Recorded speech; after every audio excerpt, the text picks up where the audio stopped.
Alright, so I'm walking through the woods looking for these people who built this apparently this giant tree house, right?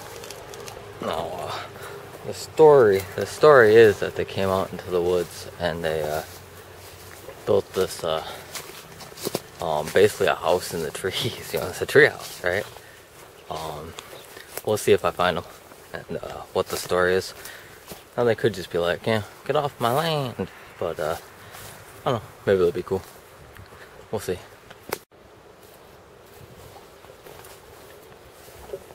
Okay, now I've seemed to have found them.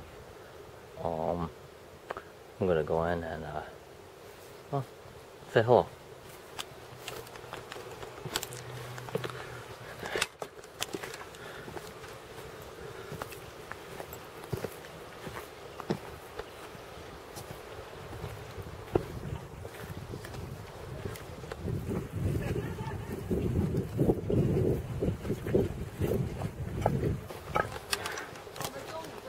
Ah, 你好。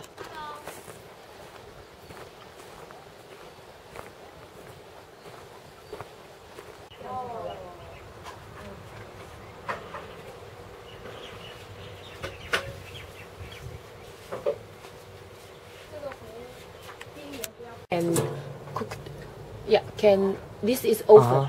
Oh wow, that's really cool. Yeah. Oh, and then it's this big one, this is small one. Yeah. Okay. Then we put this stone and take off. Okay. Take off, then can make the fire. Okay. Yeah. Oh, what do you cook in this? Here, we cook the bread. Okay. Pizza. Really? Yeah. What else do you make?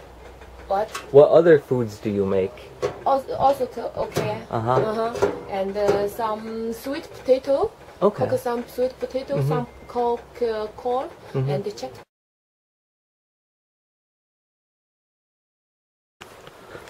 Okay, so they didn't necessarily live in a tree house, but you know, they did make their own houses. They all of everything that they made from materials that they just found around the island. It's all completely reused stuff. You know, they find stuff on the beach, or they said that they find these things like the wood and stuff, all the little ornaments. There's a lot of renovation happening on Jinmen, so people throw out a lot of this stuff, and they just kind of just like pick it up in the garbage and they bring it home, and they go out in the woods and build houses out of it, right? They have their cafe. That's their business. It's open every day from like 2 o'clock to like I think 9 o'clock. You know, and they sell coffee, they sell tea. They also sell handmade soap. I bought a bar of it. It looks pretty good. Yeah, and they just live right behind this this temple here, right on the road leading into Jincheng. When I asked them why, you know, one of the ladies that runs the place from Shanghai, another guy is from a city on Taiwan, or the main island of Taiwan. You know, I asked them, why do you want to do this? Why do you want to come out here and live in the woods and on Kinmen Island? You know, it's basically like we want to live natural, right? We want to live healthy, right? So they just pretty much dropped out of, you know, the main path of like Chinese society, especially like, you know, Shanghai or Taiwan, big city society. They just left. You know, they stepped out and they came out into the woods and on Kinmen Island, and that's what they do. They built their houses. You know, they run their business and they seem pretty happy. They hang out with their friends all day. Now, I was there for probably about an hour, right? Hour and a half. They just served me tea, right? They served me tea. We hung out. Served me a little food, right? Didn't charge me for any of that, even though it's a business. I bought some soap. They, you know, I gave them some money for that. But I didn't see one person, you know, check their check their cell phones. And they have phones out there. They have phones, they have internet, they have electricity, which I'll talk about in a minute. But I didn't see nobody checked their phones, nobody checked who they're chatting with, nobody checked their, their Weixin, their WeChat. There was none of that. They just hung out. 4 Chinese people just hung out together and just talked. Just drank tea and just talked on a beautiful summer day, right? It was, I was saying, oh yeah, this life is jiandan, it's simple, right? And that's what they were doing. It was just,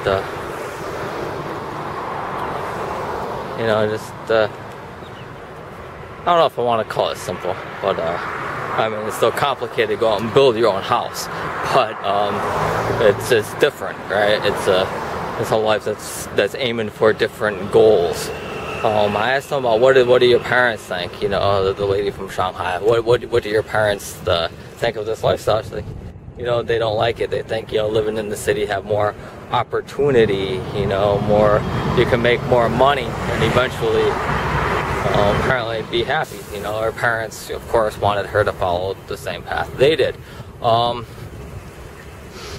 But she said, it's a different standard. She said, I want to be healthy, right? I want to live healthy. I want to live out in the woods. I want to live natural. Basically, I want to do what I want, right? And there's this whole counterculture that's budding in China. It's like you're just seeing like the very beginnings of this counterculture movement that I predict is going to explode and be another like youth cultural revolution, kind of like in the 60s era of the USA. Because you got these kids, you got these people who are now adults, young adults, who grew up completely in a China of plenty, right? They grew up in places that are wealthy. They never knew the struggle for making money or the struggle to get by in life. Their parents did all that. Their grandparents went through that fight, that struggle, and raised these kids who are comfortable, and they just ask, there has to be something more to life, there has to be something more to life than making money and getting a good job. So a lot of them saying, screw that, right? Screw that. We're gonna go live out in the woods. And so, as I travel in China or Taiwan, as I'm in now technically, I'm meeting a lot of people who are traveling musicians, a lot of artists, a lot of just like people who are stepping out of that prescribed path of their society and doing something different. And this is a movement that's just getting started, but basically there's this knowledge that the fight for all you can get ethics, so to make money at all costs, work hard, get a car, buy an apartment the side of a high-rise in the middle of some urban wasteland, right? That's not good enough, right? That's not. Oh, there's an idea now that it may not be, that the Chinese dream may not be what it's sold to be. So a lot of people are dropping out, and they're like these people here on Jincheng. They moved into the woods. They built their own house with salvaged materials, and created a life themselves. But what is very interesting isn't just the fact that these people went out into the woods and they built their own houses out of recycled materials and wood that they found on the beach and in garbage piles. I mean that's remarkable in and of itself, because their houses are pretty nice, right? They built some good structures out there. What's remarkable is that they still have everything from the modern world, right? They have electricity. I asked them, how do you get electricity out here? They said, oh, well, we just applied for an address, and then we called the electric company, and they came out and connected it. So the electric company came out to the woods and hooked up their electricity for them. Apparently it was simple. They have internet. Oh, how do you get internet out here? Oh, we just called the internet company, they came out and hooked up the internet. So You know, they have ovens, they have stoves, they have microwaves, they have computers, they have phones.